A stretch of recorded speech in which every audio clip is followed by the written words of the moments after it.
இது வந்து ஏசியின் cooling oil.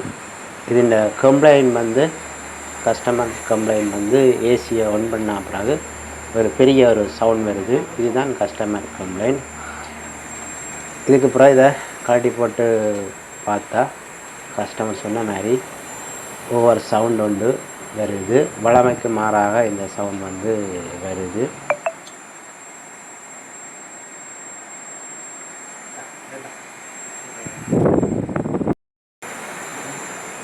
பொதுவாகவே இந்த டெக்னீஷியன் மாதிரி வந்து இப்படியான ஒரு சவுண்ட் வந்தோடனே முதல்ல யோசிக்கிறது ஃபேன் மோட்டரில் சவுண்ட் வருது, ஃபேன் மோட்டர்கிட்ட வேரிங்கில் ஏதாவது பிரச்சனை இருக்குது, அதனால் இப்படியான சவுண்ட் வருதுன்னு தான் அநேகமாக டெக்னீஷியன் வந்து யோசிப்பாங்க. ஆனால் இதற்கு அது காரணம் இல்லை. கழட்டி போட்டு பார்த்தா ஃபேன் மோட்டரில் இருந்தும் சவுண்ட் வரையில, அதே போல் ப்ளோவரில் இருந்தும் எந்த விதமான சவுண்டும் வரலை.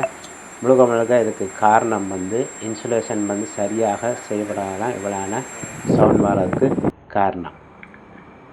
ஓகே, நான் ஃபுல்லாகவே அந்த கழட்டிட்டு போட்டு பார்த்தா நீங்கள் பார்த்தீங்களா பைப் வந்து வெண்ட் ஆகிருக்கு. அதாவது சக்ஷன் பைப் வந்து வெண்ட் ஆகிருக்கு. இந்த வெண்ட் காரணமாகத்தான் இப்படியான ஒரு ஓவர் சவுண்ட் வந்து வருது.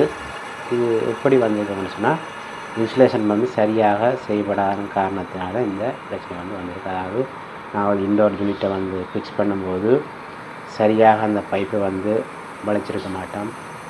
பழமைக்கு மாறாக அந்த பைப்பை வந்து நாங்கள் திருப்பி சொன்னால் இப்படியான வெண்ட் வந்து ஏற்படும். இப்படியான வெண்ட் வந்து ஏற்பட்டால் கேஸ் வந்து சர்க்குலேஷன் ஆகும்போது இப்படியான ஒரு மிகப்பெரிய ஒரு சவுண்ட் வந்து வரும். அதனால் முழுக்க இந்த சவுண்டுக்கு காரணம் இந்த பைப் வந்து பெண்ட் ஆகிருக்கு.